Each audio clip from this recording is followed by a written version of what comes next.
This is going to be a quick video on OCO setups in Trading View, and then I will probably jump over to Thinkorswim or TOS and show the OCO orders in there as well.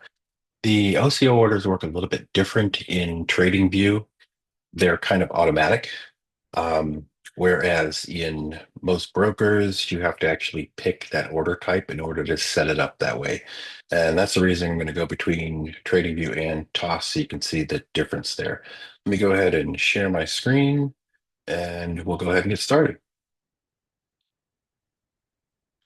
Okay, so we should be looking at TradingView's um, paper trading software. I'm going to go ahead and exit out of this and show you how to get into here in case you're unaware of how to do that. I'll go all the way back to the beginning. So when you open TradingView, you'll see something very similar to this. You'll click on Trading Panel, which should be located at the bottom. There'll be several brokers in here that you can actually link to TradingView and trade through this. I do not do that. So I'm going to use their paper trading platform, which will function just like any other broker that you have connected to here. So none of these methods should change if depending on what broker you're using. They should all be the same. So when I say they're automatic in TradingView, what that basically means is you can take profit and you can do stop loss, which is exactly what you would do with an OCO order in a broker. This just does it for you automatically.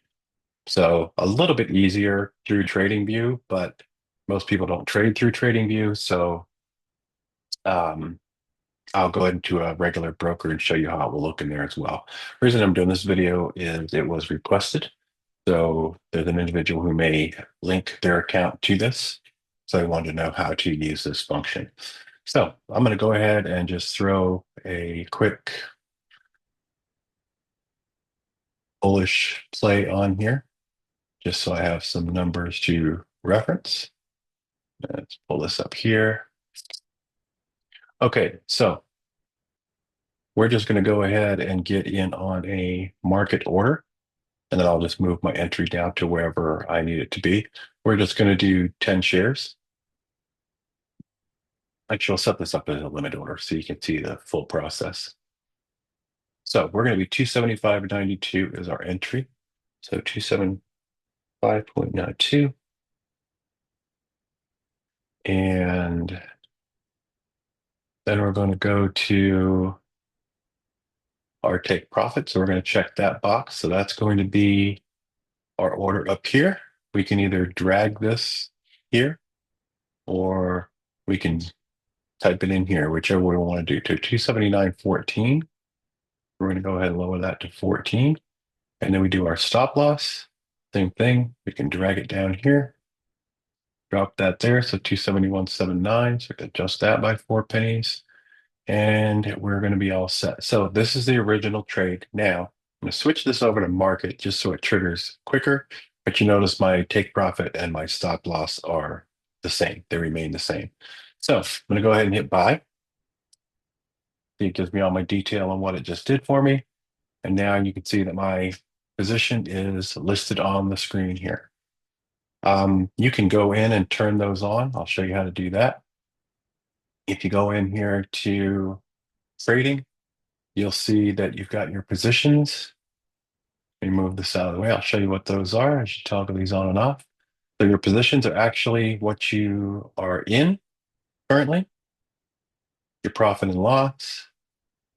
It will put on there your reverse buttons if you hover over it, so you can reverse your position quickly, your other orders, your brackets that it will show on here. That's the bracket that we just saw right there. And then your execution orders from old trades. These are those arrows here. And then you can also put the labels on there if you want. So I'm going to take most of this off. Okay, so we're in our position. We're down slightly. Our entry was down here, so we'll just drag this down to meet up with that.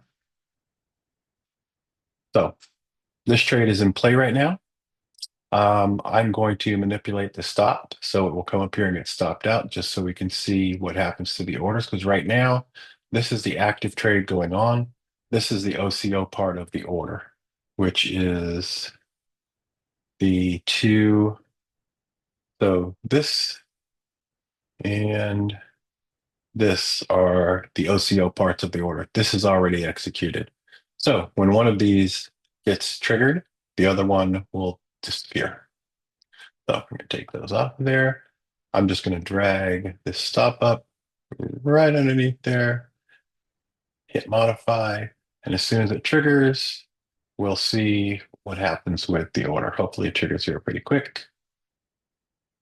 Okay, so as you can see, it executed the order. It tells you right down here. But as you notice, the take profit order is also gone. So that is the one, which was the stop order, cancels the other. When this one triggered, this one got canceled as well. So you don't have to worry about this being open and then maybe getting you in as a sell short if it were to come up here. So this order executed, this one was canceled. That's the definition of OCO. So what I'm going to do now, fairly straightforward in here on Trading View. That's because of all of the automation. So what I'm going to do now is jump over to another screen, and I'm going to show you how this works in Trading View or in Thinkorswim, which is the broker I use. Okay, so should be looking at my Thinkorswim screen right now. Let me double check that. Yes, we are. Okay. So for an OCO order in here, I am paper trading in this account, simulated trading, just so I can throw something in here real quick. So I'm just going to right click on my chart. I'm going to go to, let's go short this time. So we're going to go to sell. I'm going to edit this. Now this is just going to be my order to get into the trade so I can show you how to do the OCO. So we're just going to change this to market and we're buying 10 shares. It's going to be a day trade. So we're going to confirm, we're going to send. Okay, so I'm into Tesla now for 10 shares. So now I'm going to right click on here. And since I went short, I need to buy to close my orders. So I'm going to go down here. I'm going to edit this order. First thing I'm going to do is I'm going to put in my share count. So I have 10 shares right here. Now I change this to an OCO. The way I do that is I click on my single order and I choose my OCO. Once I have my one cancels other, I need to duplicate this order. So I right click on the stock, literally where it says stock, create duplicate order. And now I've got two orders in here. One's going to cancel the other because I have it set as an OCO. So my first box is going to be my profit.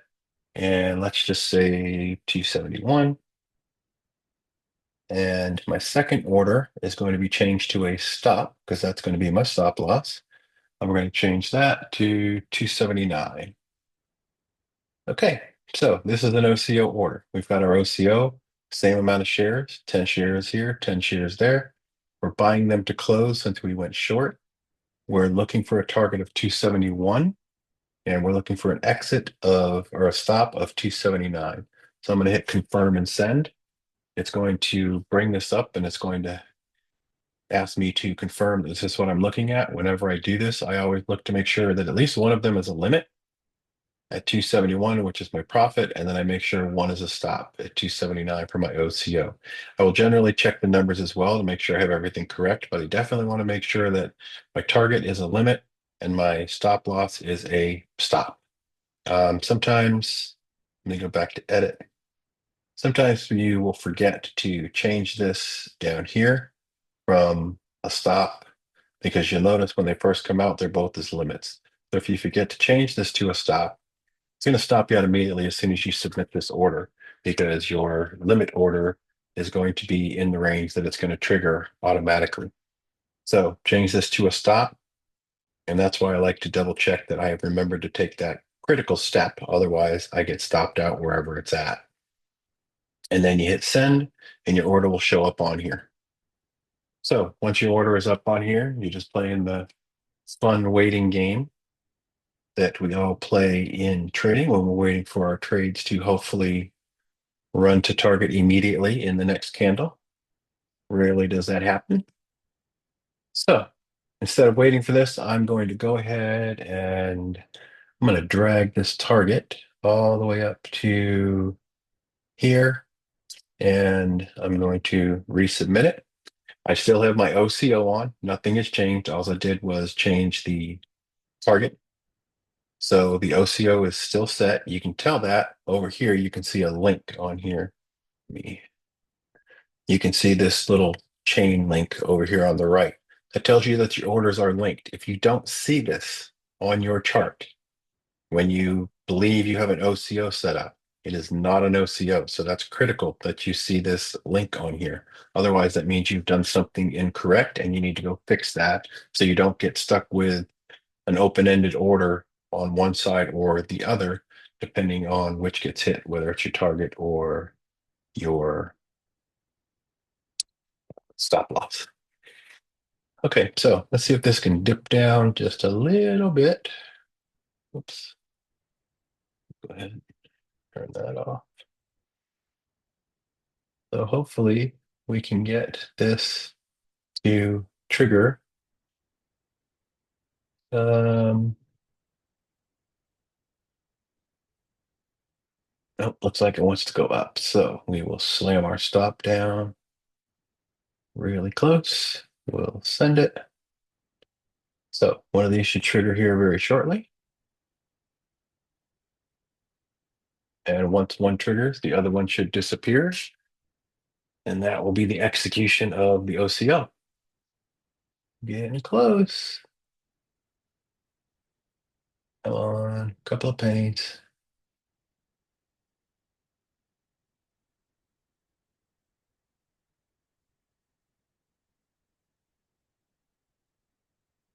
Gonna play hardball and just sit in there. All right, well, let's raise the target a little bit. Send that. See how tight of a squeeze this is going to make us put on it. There we go. All right, so as you can see, trade executed for our stop, and when the stop executed, the target disappeared as well. And if you want to double check that, it should disappear off your screen, but if you want to double check, you can go up into your messages and you should also see it in there. Although I'm in, okay, so yes, so I've got my, let's see, I sold, I canceled my buy, I canceled my limit. These were all the replacement trades. And then I bought the 10 shares of Tesla, 273.97. That bought to close.